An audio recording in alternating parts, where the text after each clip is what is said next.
Isang malaking resibo na siyang sasampal sa lahat ng kumakalaban sa mga Duterte. Itong makikita natin mga kababayan ay ang The Iconic Times Bukana Bridge ng Davao City na kung saan ay kumokonekta sa Times section ng Davao City at ng Bukana section ng Davao City. At kung mapapansin nyo mga kababayan ay ongoing pa ang construction ng bridge na ito na kung saan ay estimated na matatapos bago matapos ang taong 2025.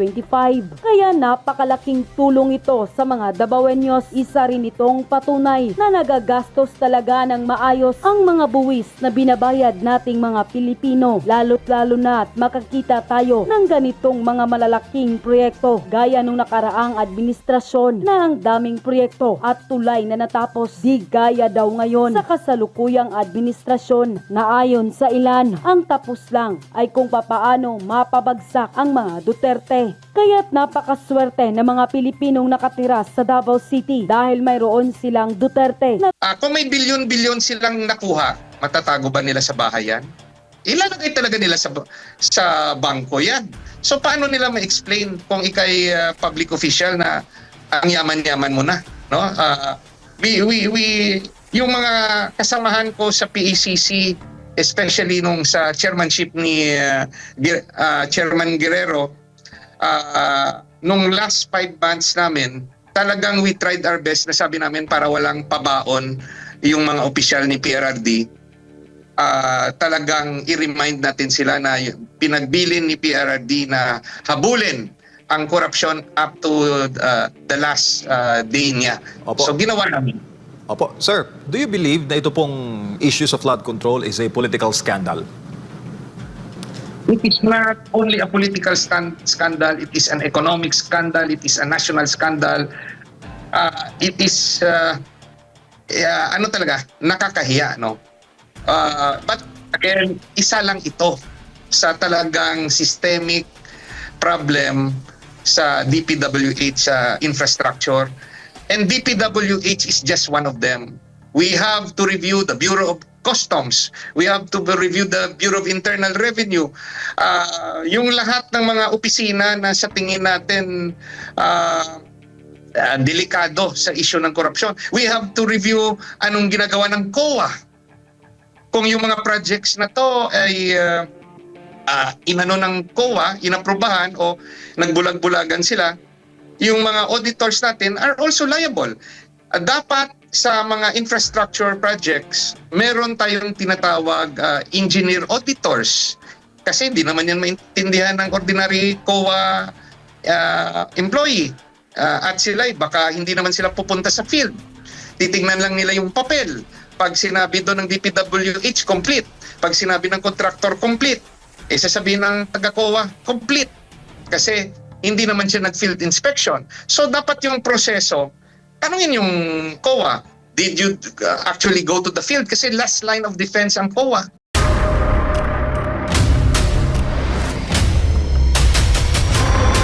Bago tayo mag-umpisa, baka pwede niyong i-like ang video na to. Malaking bagay ang like sa aming mga content creators. Maraming salamat po.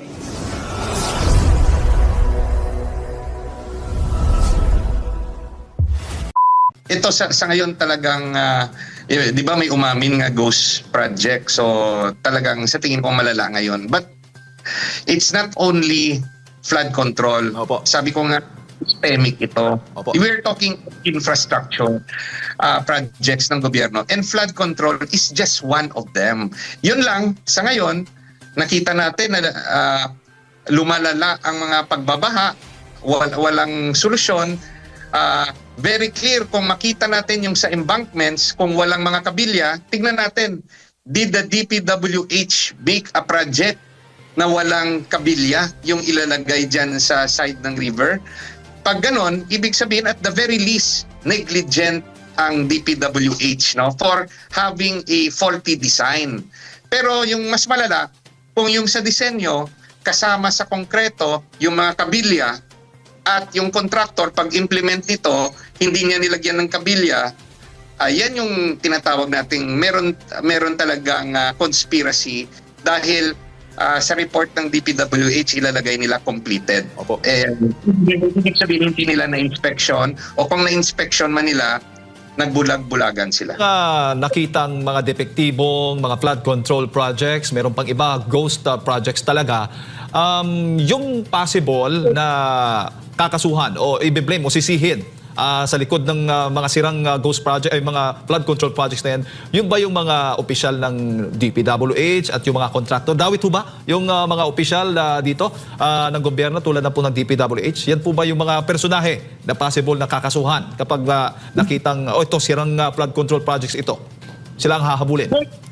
Kung ako ang investigator, yun nga, based on my experience, let's say, as a PECC commissioner, titignan ko kung ano yung kanilang report sa project. Kung sinabi nilang completed, titignan ko rin kung fully paid or hindi, no? Or kung may partial payment. Now, if you declare a project completed based on paper record, at yung sa actual inspection ay incomplete o talagang walang project.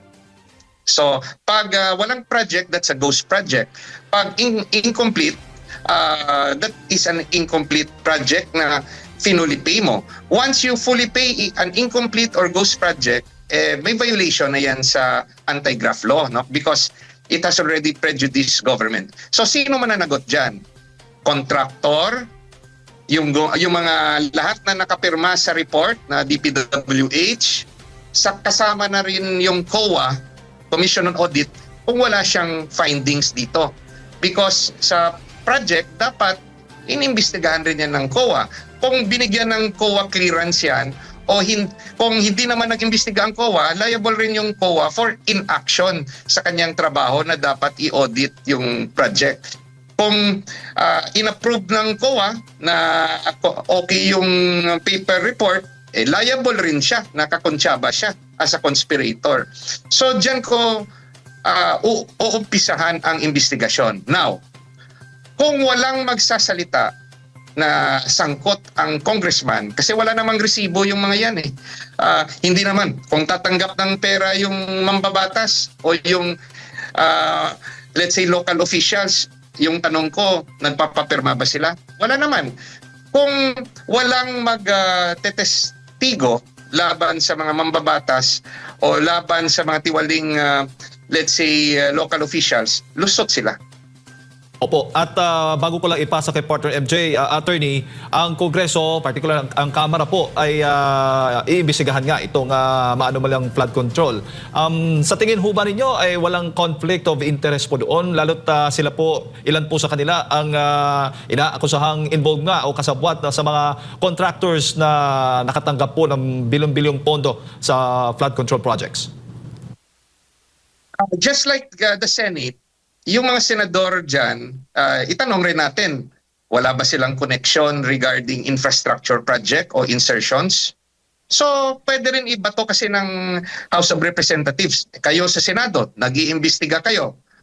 Wala bang sangkot na senador dyan na may mga kaibigang kontratista o may mga nadawit na pamilya na mga palpak yung kanilang projects? So, it's exactly the same thing sa House.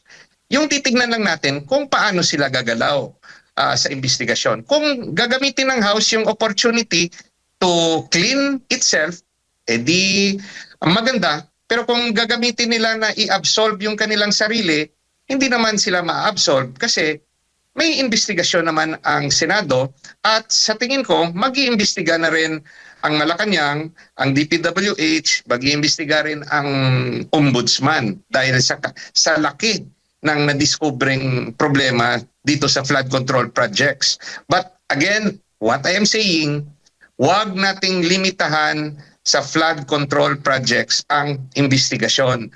Dahil po may problema talaga ang procurement law, may problema talaga ang mga infrastructure projects natin.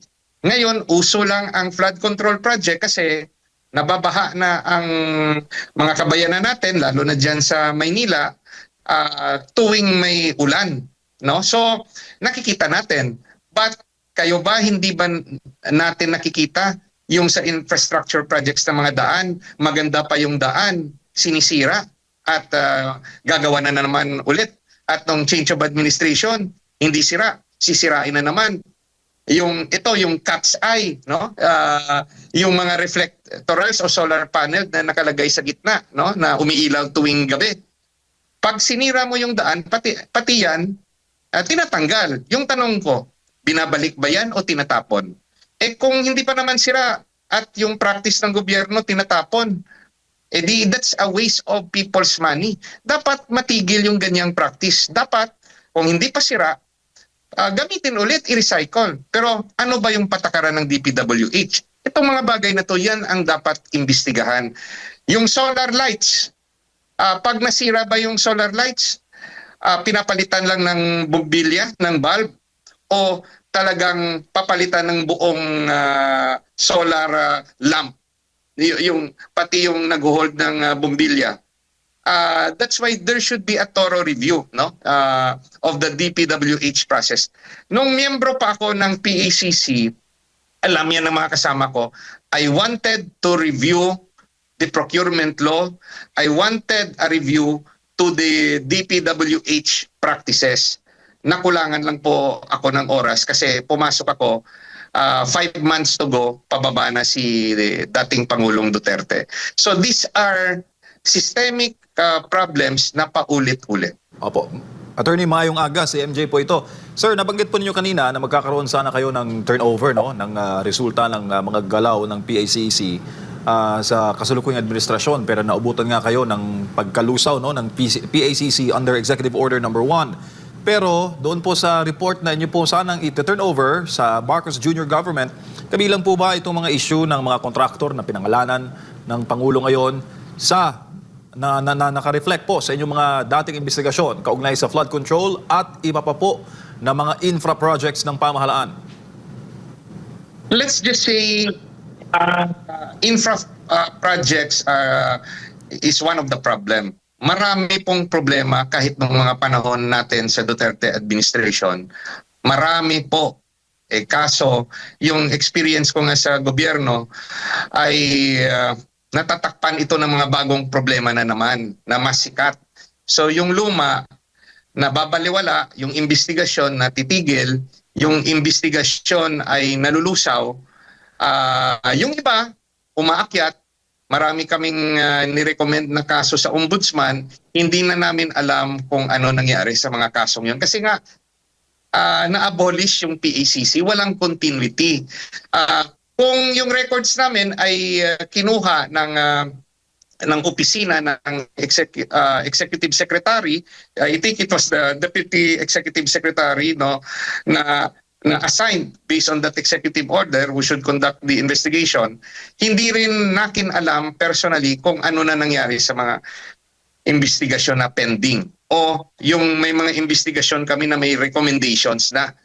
Dahil limited lang po, to be fair also to the PACC, yung jurisdiction namin is limited to appointive officials on the administrative side. Kung yung investigasyon namin may nakita kaming anomalya, nagfa-file kami ng kaso sa ombudsman para ipagpatuloy ng ombudsman ang criminal investigation. Wala pong kapangyarihan ang PACC mag-file ng kaso sa korte o sa Sandigan Bayan. Pag criminal case na involving corruption, idadaan po talaga namin yan sa ombudsman. So, pero yung power namin, pag it involves appointive officials, sa administrative aspect ng kaso, yung last po na magre-review, executive secretary, pati po yung Pangulo, kailangan ng pirma ng Pangulo para let's say, perpetually disqualify ang isang appointive officials na nahatulan na guilty. Yung PACC po recommendatory. Pero sa panahon po ng FPRD, yung mga issues sa flood control, compared sa panahon ngayon, nakakatatlong taon na si Pangulo Marcos Jr., if you would compare it, sir, same time frame, 3 years ni FPRD, 3 years si PBBM, itong issue ng flood control, sinong mas malala? Ito sa ngayon talagang, di ba may umamin nga ghost project, so talagang sa tingin ko malala ngayon. But it's not only flood control. Opo. Sabi ko nga, systemic ito. Opo. We're talking infrastructure projects ng gobyerno, and flood control is just one of them. Yun lang, sa ngayon, nakita natin na lumalala ang mga pagbabaha, walang solusyon. Very clear, kung makita natin yung sa embankments, kung walang mga kabilya, tignan natin, did the DPWH make a project na walang kabilya yung ilalagay dyan sa side ng river? Pag ganon, ibig sabihin at the very least, negligent ang DPWH, no, for having a faulty design.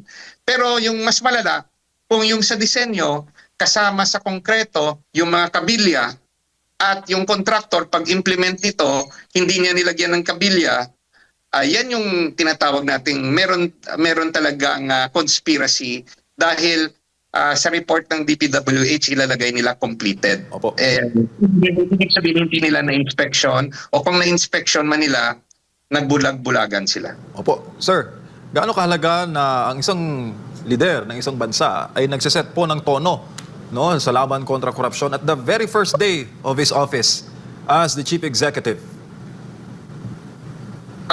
Talagang nung nalaman ko yon, yung excitement natin na makapag-discuss ng turnover sa expected naming incoming PACC official ay nawala. Napasok sa isip ko nung mga panahong yon, nako, ano kaya ang kakaharapin ng ating bansa sa laban sa korupsyon? Bakit sa lahat ng topiko, sa lahat ng bagay, yung kauna-unang aksyon ng ating presidente bilang president, no, ni Pangulong Marcos, ay yung Executive Order number 1 na i-abolish ang Presidential Anti-Corruption Commission. It was a bad sign, it was a bad start, at as expected, ito na yung consequence. Alam nyo ba dati, kabado yung mga public officials sa PACC kasi iniimbestigahan talaga namin yung kung merong complaint. Pag naka-receive kami ng complaint kahit anonymous, talagang iniimbestigahan namin. Yung problema lang namin noong araw, yung mga anonymous complaint cannot stand in court. Hindi ka kasi may due process tayo sa konstitusyon. Kung hanggang chismis lang o walang private complainant o walang aamin, kahit gaano namin kagusto na nahabulin ang isang government official, nakatali rin yung kamay namin. Hihingi kami ng datos sa bangko, sasagutin ka nga, bank secrecy law. Hihingi kami ng datos sa mga LTO, sa Register of Deeds, sasagutin ka, Data Privacy Act. So, these laws have been designed para maitago ang korupsyon. Yan po yung realidad. Kung may bilyon-bilyon silang nakuha, matatago ba nila sa bahay yan? Ilalagay talaga nila sa bangko yan. So paano nila ma-explain kung ikay public official na ang yaman-yaman mo na, no? Yung mga kasamahan ko sa PACC, especially nung sa chairmanship ni Chairman Guerrero, nung last 5 months namin, talagang we tried our best na sabi namin para walang pabaon yung mga opisyal ni PRRD. Talagang i-remind natin sila na pinagbilin ni PRRD na habulin ang korupsyon up to the last day niya. Opo. So ginawa namin. Opo. Sir, do you believe na ito pong issues of flood control is a political scandal? It is not only a political scandal, it is an economic scandal, it is a national scandal. It is talaga, nakakahiya, no? But again, isa lang ito sa talagang systemic problem sa DPWH sa infrastructure, and DPWH is just one of them. We have to review the Bureau of Customs. We have to review the Bureau of Internal Revenue. Yung lahat ng mga opisina na sa tingin natin delikado sa issue ng korupsyon. We have to review anong ginagawa ng COA. Kung yung mga projects na to ay inano ng COA, inaprubahan o nagbulag-bulagan sila, yung mga auditors natin are also liable. Dapat sa mga infrastructure projects, meron tayong tinatawag engineer auditors. Kasi di naman yan maintindihan ng ordinary COA employee. At sila, baka hindi naman sila pupunta sa field. Titingnan lang nila yung papel. Pag sinabi doon ng DPWH, complete. Pag sinabi ng contractor, complete. Sasabihin ng taga-COA, complete. Kasi hindi naman siya nag-field inspection. So dapat yung proseso, tanungin yung COA, did you actually go to the field? Kasi last line of defense ang COA. Yung ombudsman, ganun rin. Motu proprio, the ombudsman can investigate the present flood control problem. Opo. Pero pinapahirapan natin ng ombudsman kasi kahit ombudsman, hindi pwede matignan yung flow ng pera dahil may privacy nga sa bank accounts. Yan po yung yung dapat maiayos ng ating mga mambabatas. Nag-iimbestiga sila ngayon, not only dapat to discover anomalies, but to amend the procurement law, to amend Data Privacy Act, Opo. to amend the Bank Secrecy Law. Opo, two related questions, Attorney, para po sa ating panayam. Naniniwala po ba kayo na dapat ang issue ng flood control ang pinaka-number 1 na tutukan ng taong bayan, nasundan ng taong bayan dahil pera po ng mamamayan ang involved dito? Public trust, Attorney. Personal ko pong opinion, very important itong mga investigasyon laban sa anomalya. No? Para naman matakot ang mga tiwaling opisyal. But co-equal to this type of investigation, I would like to call on the Senate to investigate the 2025 election. Bakit ko nasabi yon? Imagine sa incoming 2028 election, kung talagang may dayaan at yung makina ang magdedetermine kung sino yung susunod na presidente, yung lahat ng mga investigasyon natin na ito, sigurado ba tayo na hahabulin ng susunod na presidente ang mga nagkamali? Kung sila-sila lang ang mananalo dahil sa makina. So, dapat isabay rin na malinis ang eleksyon para may patas na laban sa 2028 election. Kung tama yung bilangan nung 2025 election, di siguro kulang lang sa kampanya yung oposisyon. No? So, ang point is, we have to go after itong mga anomalies, no, sa infrastructure projects.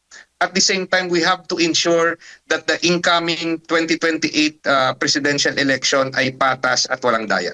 Po, binanggit po ninyo na elections sa nagdaan na May elections at ang issue po sa flood control, may common denominator po, public interest. Kasi may mga lumalabas ngayon, Attorney, na mga balita at mga paglilihis o smokescreen na inuugnay itong issue na extradition kay Pastor, isinabay, no, itinaon sa issue ng flood control just to divert public attention sa totoong issue ng taong bayan. Kaya ko po natanong sa inyo kung dapat ba itong tutukan ng lahat ng mga Pilipino dahil pera natin, pera ng pamahalaan ang involved sa issue na ito at hindi naman public interest yung issue kay Pastor na alam natin paninira at issue po sa extradition. Attorney J.V. Hinlo. Yung issue kay Pastor Kibuloy ay nasa korte ng Pilipinas, no? Hindi siya dapat pwedeng ma-extradite sa ibang bansa habang hindi natatapos ang lahat ng kanyang kaso dito sa Pilipinas. Kasi may primary jurisdiction ang Philippine courts. At meron ring karapatan si Pastor Kibuloy na i-challenge yung extradition niya sa United States kung mapapatunayan niya sa local courts natin na ito'y base sa harassment at kulang na ebidensya. So, kahit meron tayong extradition treaty sa US, mangunguna muna yung paglilitis kay Pastor sa mga kinakaharap niyang kaso dito. So, sa tingin ko, kung hindi to matatapos yung mga kaso niya dito sa Pilipinas, makikita pa natin ang next administration at yung next administration na ang magde-decide kung matapos yung mga kaso niya during that time, kung i-extradite si Pastor sa United States o hindi. So, yung magdedesisyon yan, yung susunod na Pangulo. Sa ngayon, hindi pa tapos yung kaso, so premature to take up the issue of extradition. At saka sir, public knowledge po yung inyong binanggit na masyado kasing halata na sinasabay yung issue sa extradition para maiba yung headline. Hindi ang headline sa mga major newscast ay itong issue at iskandalo sa flood control. Masyadong halata, attorney. Kaya pasalamat tayo merong SMNI no na yung talagang mas importanteng mga issue nga may national significance ay tinitake up. Yung kay Pastor Kibuloy, they are saying yung mga kasos niya sa US, those are already personal cases niya doon. Wala namang national significance yun na pagbigyan talaga ng pansin ng gobyerno. So, let the justice run its course. Tapusin muna ni Pastor na harapin ang mga kaso niya dito sa Pilipinas. Pag nanalo si Pastor dito, ay pwede niyang i-challenge yung extradition request, whether the request is fair o nakaayon sa batas rin ng Pilipinas. Kung sa tingin ng susunod na administrasyon ay hindi sang-ayon sa batas natin ang pag-extradite kay Pastor, hindi natin siya i-extradite. Pero sa ngayon, sabi ko nga, it's premature. Dapat yung pagtuunan ng pansin, tama po kayo, yung mga national issues. At yung mga issue na involve ang pera ng bayan, wala namang involved doon sa issue ng mga paninira kay Pastor. Wala namang public funds doon na involved. Dito tayo, trillions na nga, attorney. Sabi sa datos, mula 2011 hanggang 2025 at to the present, mahigit po sa 1 trillion pesos yung mga pondo inilaan ng pamahalaan in the flood control projects alone. So kung bahid yan ng corruption, meaning ang threshold po ng corruption sa Pilipinas, it's not by the billions, it's by the trillions na po, attorney, at very public concern. Sa lumang silid, mag-isa kang tahimik. Walang kamera, palakpak ay wala na. Ngunit sa bawat pader ng bayang iniwan mo, may pangalan mong di na mabubura.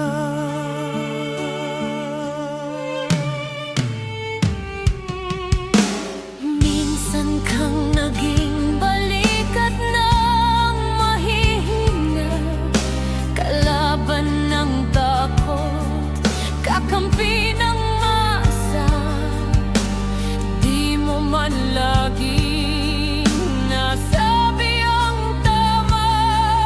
Pinili mong ipaglaban ang madla. Hindi ka sakdal, gaya naming lahat, pero tumindi ka nang walang pag-atras. At ngayong pagod ka na, tatay, kami naman ang sasalo ng bawat bigat.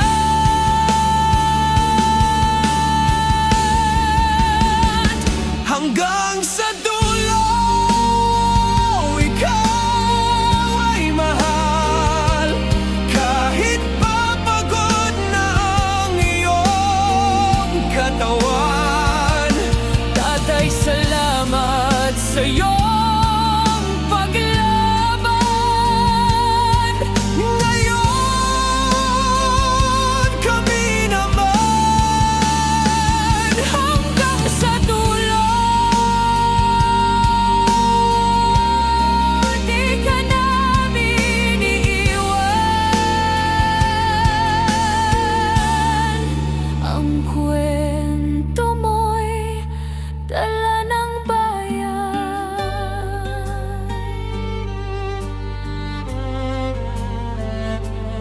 tahimik ka na sa mga batikos.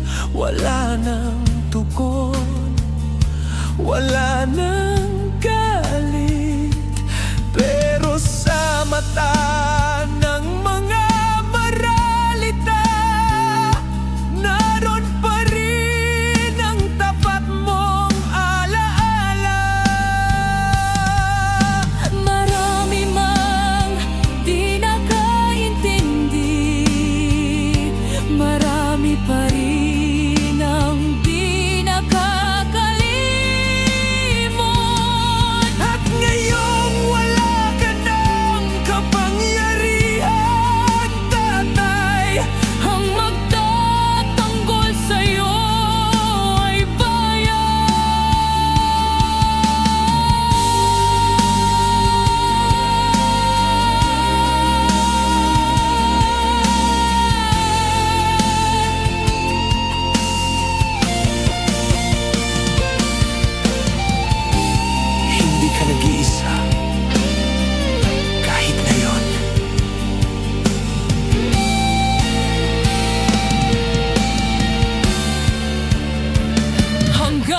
sa dulo, tangan ka pa rin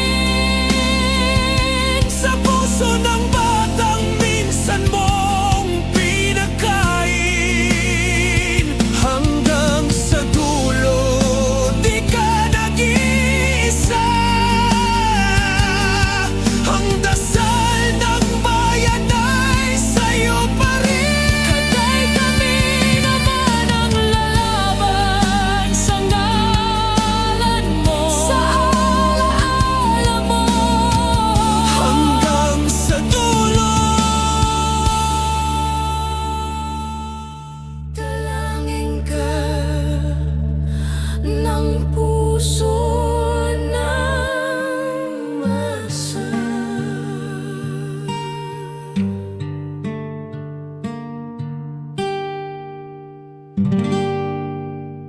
At yun na nga mga kababayan, ano na ang masasabi mo? Kung mayroon kayong hinaing at komento patungkol sa balitang ito, please comment down below. Pag-uusapan natin yan sa comment section. At kung nagustuhan nyo ang video, ay huwag kalimutang mag-like at i-share na din para mas marami pang makaalam at umabot ito sa marami sa ating mga kababayan. Maraming salamat po. Mabuti pa ang sardinas may label. Eh tayo, wala. Oo nga pala. Nay, ito na yung bayad ko sa isa, ano? O, kunin mo yung isa. Isa muna, iyan, no? Tapos, isa pa, di ba? 4 dapat na sardinas, eh. O, yan. 3 na. Pang-4 na sardinas. O, okay na.